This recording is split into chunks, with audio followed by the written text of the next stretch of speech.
We begin with football on today's show. Round of 22 in the English Premier League kicked off on Friday with Brighton and Crystal Palace playing out a 1-1 draw. This is what the table looks like after this match. Well, these are the fixtures, the remaining fixtures for round 20. Okay, let's go to the table then. So, all right, so the result today moves Brighton to 28 points. They are 8th in the table. And for Crystal Palace, they're on the second page. Right, so they're in 11th spot on 24 points from their 11 games, 5 wins, 9 draws, and 7 defeats. Now, COVID continues to disrupt the EPL schedule with the Burnley-Leicester clash, the latest fixture to be postponed. There are rumblings the North London derby between Spurs and Arsenal, set for Sunday, could also be postponed. Arsenal have about 11 players out due to injuries, COVID, and of course those who are on AFCON duties. Their manager, Mikel Arteta, says the team has every intention, will do everything to honour the fixture. Meanwhile, ahead of Saturday's top-of-the-table clash with Manchester City, the Chelsea boss, Thomas Tuchel, suggested some teams may be lobbying the league to postpone games due to them being without stars who are on international duties at the Africa Cup of Nations. Otherwise, I would be very, very angry because we are doing everything to make games happen, and we were made to play when we thought we should maybe not. So I can only strongly hope that the rules are the same rules for everybody. Otherwise, yeah, point. A bit angry, isn't he? A team can request a fixture postponement if they are unable to field 13 senior players. That's inclusive of 1 goalkeeper. As it stands, these are the games still on the schedule. City, Chelsea, as we said, Newcastle and Watford. Everton play away to Norwich. Southampton go to Wolves. Villa and Manchester United in the lunchtime kickoff if you are in Jamaica. Liverpool against Brentford. West Ham at home to Leeds. And that North London derby, which looks to me as if it may not happen this round. Our football correspondent Simon Evans joins us now from the UK. Simon, Tuchel, is he right to fly a kite, or is he just furious about nothing?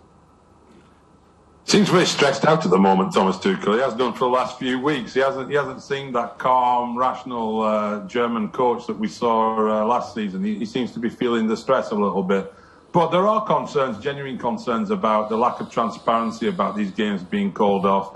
Questions being asked about that Burnley-Leicester game, for example, with Burnley having just sold their top striker Chris Wood to Newcastle United, haven't replaced him yet. Some people saying that's a bit of a convenient postponement, but we don't actually get to know which players are out clearly. We don't get details from the Premier League saying, look, there's 5 players have COVID, so therefore the game is off. It includes injuries, it includes other factors, so it's far from clear and far from satisfactory, this process. Yeah, but the point he was making about AFCON and perhaps some clubs trying to capitalize on the rules and on the leniency of the Premier League at this time to say, you know, oh yeah, we have COVID cases, when it's really and truly it is to cover for the fact that they don't have the superstar game changers in their squad for the games. Anything in that? I wonder which team he could be thinking about there.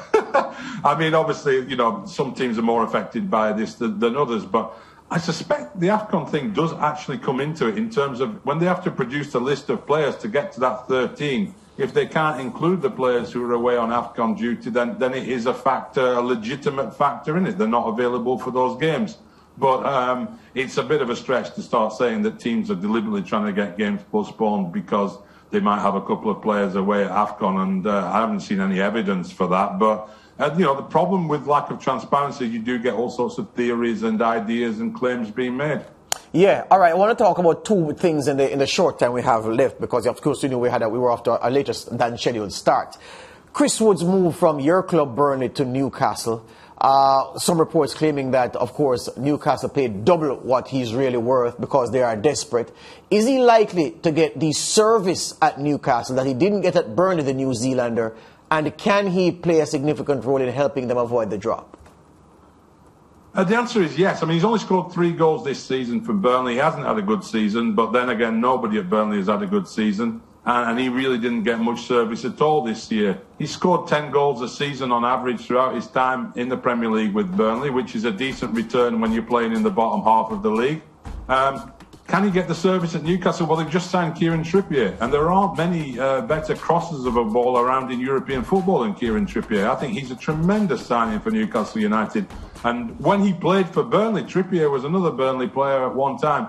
He used to whip in those crosses for Sam Vokes, the Wales striker, who's a similar sort of forward to Chris Wood, to get on the end of. So I could see that partnership really delivering something for Newcastle. I think Newcastle fans were expecting a more exciting, sexy sort of signing than to sign Chris Wood from Burnley. But I think it makes sense for them. It could potentially be a disaster for Burnley, though. Yeah, there are suitors after Granit Xhaka's signature and after his 5th red card in an Arsenal shirt. Do you think that would have pushed him closer to the exit? Or Arteta is discounting that, especially because his team got something from the game? What do you think this latest infraction does for Xhaka's future at Arsenal? Yeah, I think a lot of the fans have run out of patience with him. You know, he keeps doing this time and time again, but there's not been really an indication from Arteta. He keeps picking him. He gives him responsibility. You know, he has these eye-catching moments where he gives away penalties or he picks up red cards. These rushes of blood, it seems, quite often with him. But apart from that, he's a pretty solid player in a team that has got a lot of qualities on the ball, but lacks that sort of steel. And without him, you wonder if Arsenal, you know, might miss him if he were to depart. But it'd be interesting to see what they do. I'd be surprised if Arsenal were to let him go. Yeah, I think he'd look at home in the Serie A, though, but that's just me. Thank you for your time, my friend. All the best. We'll talk substantively next week. All right, all the best. Cheers. Good. That's Simon Evans, our UK-based football correspondent, talking about the English Premier League, taking us to our first big break on the Sportsman Zone.